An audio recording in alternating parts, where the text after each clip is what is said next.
Kurang ajar ini Edis. Edis, kau jangan begitu.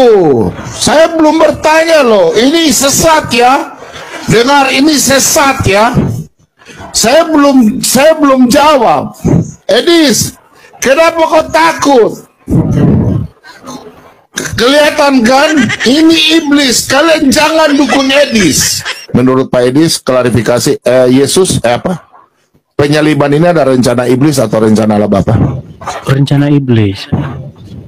Rencana iblis. Nah, saya mau lihat dulu. Edis jelaskan sama saya. Mana Edis? Udah. Selamat malam, teman. Malam bro. Selamat malam saudaraku. Selamat malam. Gimana Pak Oke, saya minta Pak Edis bisa klarifikasi. Menurut Pak Edis, klarifikasi Yesus apa? Penyaliban ini ada rencana iblis atau rencana Allah Bapa? Rencana iblis. Bisa tunjukkan data-data ayat Alkitabnya, silakan. Oh boleh. Coba Pak Bom membuka dulu Yohanes pasal yang ke-8. Baik. Iya, karena Pak Bom bilang mau belajar, makanya saya ajari begitu supaya Ya, ajarin saya aja, nggak apa. supaya tidak semakin banyak orang-orang Kristen yang mengatakan bahwa penyaliban itu rencana Bapa di surga. Penyaliban itu memang rencana daripada iblis.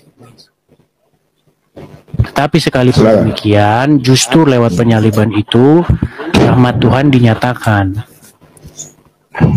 Coba silakan. Yohanes 8 ayat berapa? Yohanes pasal yang ke-8. Sudah ketemu? Ayat berapa? Ayat. Kita mulai dari ayat yang ke-43. Sabar, Wira tolong buka ya. Ayat berapa? 43. Kita mulai dari 42 sampai 44.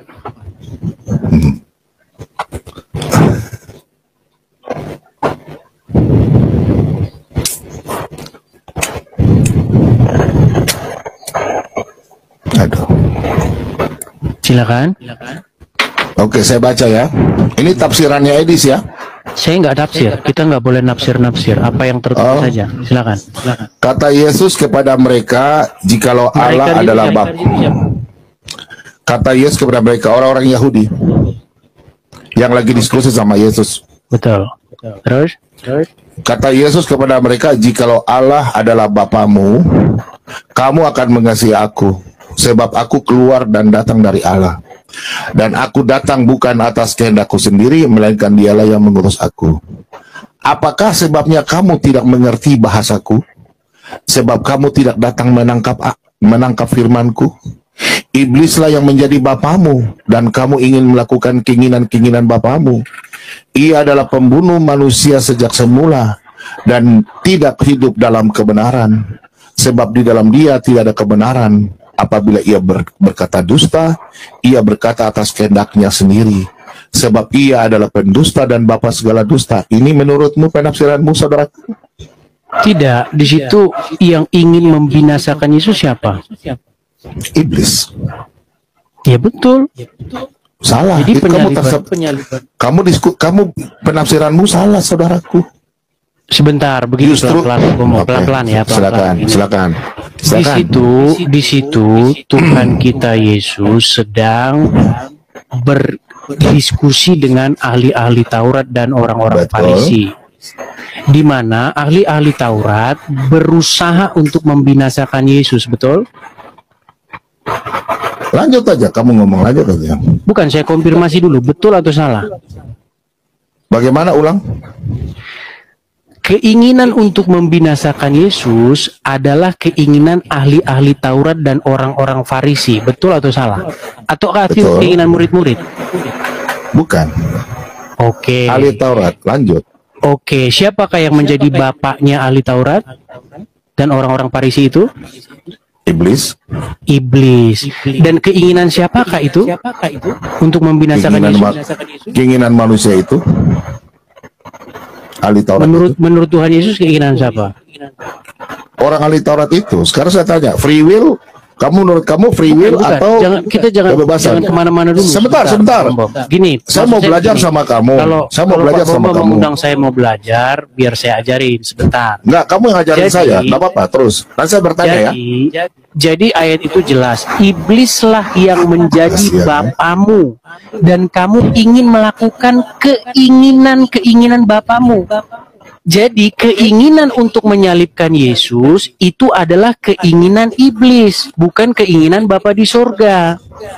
Bagaimana ada seorang Kristen mengatakan bahwa penyaliban itu keinginan Bapa di surga?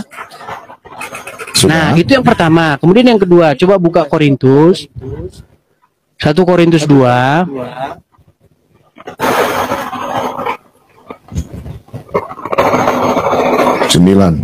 Bukan. Sudah? Ayat yang ke-8.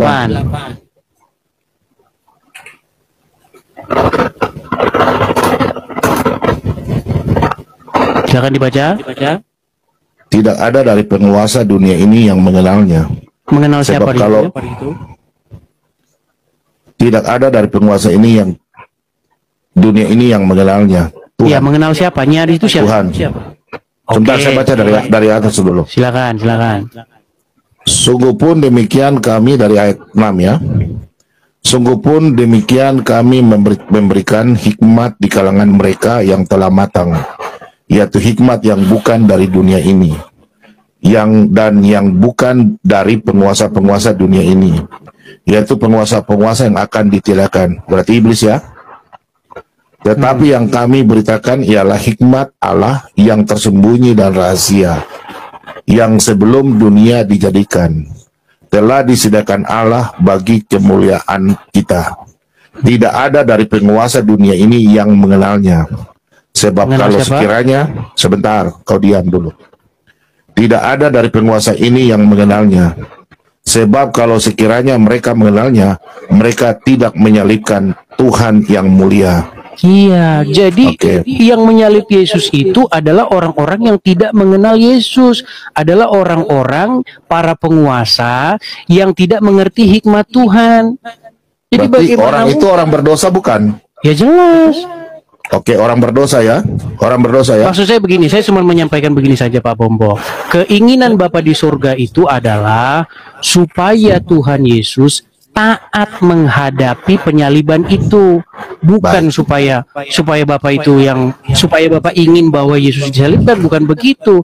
Bapak di surga ingin supaya Yesus taat, bahkan menghadapi penyaliban pun dia harus maju, tidak melarikan diri dari penyaliban itu. Sudah? Oke, saya rasa boleh. Pak Bom. Sabar. Jangan kau lari. Saya mau bertanya, jangan kau lari sini, jangan kau buang kincing baru kau lari. Kurang ajar ini Edis. Kau jangan begitu. Saya belum bertanya loh. Ini sesat ya. Dengar, ini sesat ya. Saya belum jawab. Edis, kenapa kau takut? Kelihatan kan? Ini iblis. Kalian jangan dukung Edis.